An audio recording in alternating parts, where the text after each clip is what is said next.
Welcome, welcome, welcome. We have a great, amazing. I don't know, Hank. I don't know. I mean, it is what it It, is. well, I don't know. I don't know how to describe myself other than uh, Awesome. I wasn't going to use that word. I Is was that just going to egotistical to even say that, or is that about a myself. I wouldn't call me narcissist? that. I think I am adaptable, flexible, uh, in Okay, somewhat informed, informative. somewhat informed. Wow. Okay. Um, you know, a- actually, I was talking to my daughter this morning. We were talking about something. I talk to her almost every day, and she has a tendency to stop me in my tracks. And she said, "Dad, you know more about more stuff than I could imagine." She said, "I just listened to you." She said, "But you don't talk about this stuff." I said, "It's hard." I said, "It's in here, but someone has to talk to me, have a conversation, and it's in there. It'll come out." But I said, "But I don't know. I just do it. I did it because I had to do it. There was nobody else around. I learned. I was forged in the fire." Hmm. That's good. And I so, just first was. off, let me say this: for those who are listening, if you're wondering what we're going to discuss, we're going to hopefully be able to discuss two particular deals, just as an examples of things that are being worked on. Now, what Hank is mentioning right now is pretty interesting, being forged by fire, because in coaching and mentoring people, what I have realized, Hank, is that people are afraid to take that step forward because they don't want to be in the fire. Wow. But what they're not realizing is the fire is if if you do research on like Hmm. Hmm. um, alchemy, Hmm. you do research on things like, I don't know, different books, philosophers, etc. You'll notice that fire is not meant to destroy, but it is actually meant to purify and to develop. All right. So when you look at the challenges that you're meant to face, the challenge itself is never meant to actually destroy you. It's meant to qualify you for the next level of your greatness. Wow. Now, enough of the philosophical things. Let's go ahead and get into the deal Okay, sir. that we're talking about. And if we have time, we'll talk about the other deals as well. If not, we'll just Okay. talk about the other deals on our next chat. Okay. So, Mr. Hunt, Yes, sir. without using names and Okay.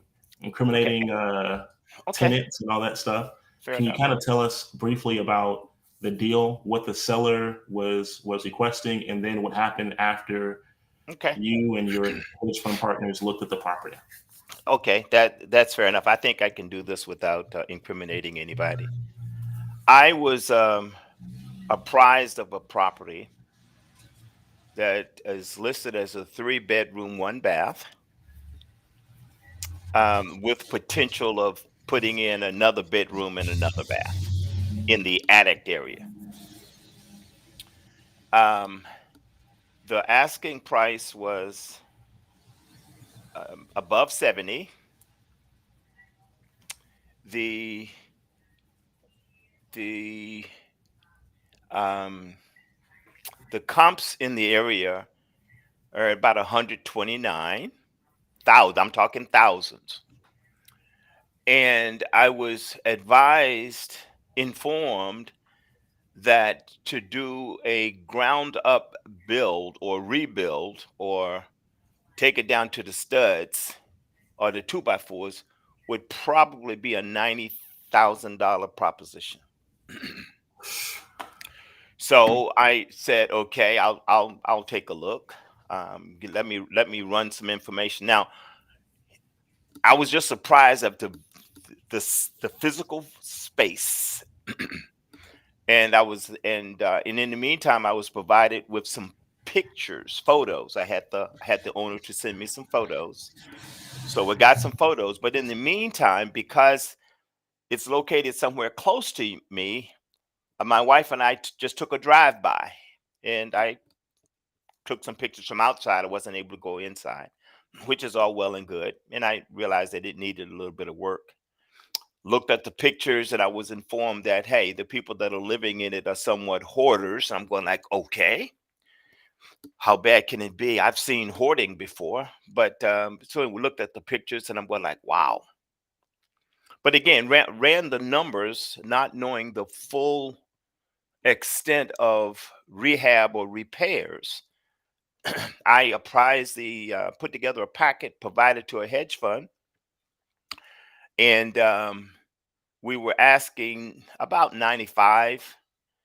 It came back, hedge fund came back and said, maybe 60. Okay, I countered. Now again, he hasn't seen inside. He's only seen the pictures that were presented. So anyway, I said, would you reconsider 65? And he said, when can I see it? I said, let me call the owner and I'll get back to you. I contacted the owner. Owner gave me the name of someone that I could call to get entry. So we gained entry to the place. So the hedge fund rep and I um, met at the property, and we got an opportunity to walk it. Um, to my dismay, the pictures that I had seen of the inside were not an exaggeration. But paint on the ceilings and the walls were peeling. The floor had shifted. In the kitchen, the sink didn't have doors on it,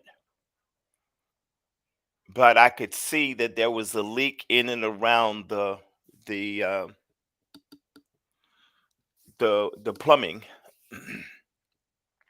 There was an entry to the basement or the crawl area where the hot water heater and the furnace and all that was. I didn't go down. I just let the hedge fund guy go down because I didn't want people were still in the house. So I just wanted to make certain that I was protecting him as well as protecting myself. So we just walked through, and the people who were there were exclaiming how long they'd been there, and they were talking about what a deplorable place it was, and they were explaining how much they were paying per month to rent there. And they were saying all of this to me, a stranger, and they were saying all of this to the guy that was with me, a stranger. I was There was nothing I could say or do to get them quiet. Um, and it was somewhat embarrassing because I know the owner. So I say all of that to say, after the walkthrough, about 2 hours later, I got an email, a text. And so that there's no, because again, you have to, Leland, I try to use diplomacy to the degree that I can, and I'm being as diplomatic as I can be right now. I understand. Yeah, you want to You be know, Switzerland. well, again. So he says, thanks for meeting us over there. This one is not going to work for us due to the condition of the foundation. So there's some roof problems, some foundational problems, and and I said, okay, that's fine. Now, I have not let the seller know, but I will contact the seller here in a few minutes after I get off this call. But I want to recap something. Hmm. The guy was looking for 70, comps are 120. He had already indicated that it was going to be at least 90,000 from his estimate to redo it. So that would make it, if I bought it at 70, would be 160,000 when everything else in the area is 120,000. Right, upside Or down already. already upside down. Mhm. So then I got him down to 60, still we're looking at 90. That's still 150, still upside down. Right. So there was no way to buy it, repair it, and make money on the deal anytime soon. Okay. I want to say this though, and this is just some key takeaways for anyone who's listening or that's maybe wondering what's going on. First off, and this is something that I love about when you're dealing with other investors, is that an investor understands the importance of being able to make a conditional offer until they see the property. That's number one. So being able to negotiate that ahead of time is number one, because that saves someone time in running back and forth to a property in the very beginning. But number two, after seeing the physical property with that quote unquote walkthrough or inspection, if Hank wants to, he could say to the seller, "Hey, listen, I had one or two of my guys look at the property. These are serious buyers. These are guys who are purchasing properties within this area. You know, 5, 6, 10 a month. Now they gave me the feedback such as the foundation is shot, foundation needs to be redone, and that there's active leaking within the property, and maybe the roof needs to be repaired." Okay, Hmm. so if you're still serious about selling this property, it will have to be lower than the 60 grand that we spoke of last week or this week.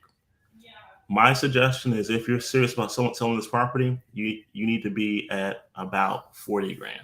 If you can be at 40 grand, I can speak to some of my other investors that I think would actually be interested in paying that. But as far as it being at 60 grand, it's not something that's doable because of the amount of renovations needed for the property. Also, the comps that we've seen within the area, at the best use of the properties in the area, it would only be $120,000 Total. total. Okay. So if Wow. someone that were to purchase it, they need to have enough room, enough equity to where it makes sense, and they're able to still earn a decent return on their investment. So if this works for you, please let me know as soon as possible. And Leland, if I may, what I learned in the process of going out there and being on the ground while while an expert is walking the property, it to me it was educational, it was eye opening, and now I understand better that even though we make an offer on the front end, as you indicated, it's conditional based on the immediate information at hand, because you don't know what an inspector, the walkthrough, is going to tell you. So don't get overly geeked, and you can't be so excited about the potential of closing a deal, okay, that you lose sight on the fact that you're trying to help the seller, you're trying to help an investor, and you're also trying to help yourself. Okay, so don't be shy. But it was good that I walked it, Leland. Um, because there was some other stuff that was going on that caused me to want to be there. Because sometimes seeing for yourself, for someone that you know, is priceless. I understand. I get what you're saying, and I want to also tell people this: landlords are oftentimes a good source of wanting to sell a property, and that could be for different reasons. One of them could be they may be having issue with a tenant.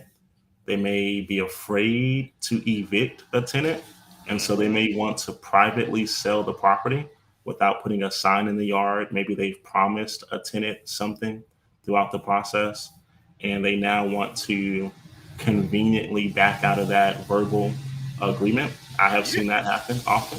You're I'm just quite telling you. intuitive. You're intuitive because I Oh didn't well. get into that part. Oh, okay. Well, I didn't. but I'm sorry. by the way, this is the first time that Hank and I are having this deep of a conversation about that particular deal. Yeah. So first off, that's why landlords are a good source for selling property. Hmm. Second, some of you guys may be wondering, like, well, if the landlord wants such a large amount, why wouldn't he or she put it on the market? Well, well, I just gave you the reasons of why. Okay, and then the last thing I want to touch on too is landlords, much like landlords are investors. So an investor in general wants to get the highest that they can, but they also understand what they really have. Hmm. So when Hank has that follow up conversation with the seller, who's a landlord, I'm sure he or she is already aware of the basement, the foundation, and the roof.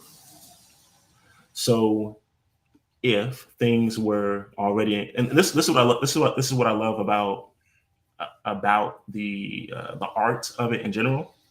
Like I tell people, when you make that initial contact, um, it's kind of hard to go into that deep negotiation anyway because you haven't seen the property.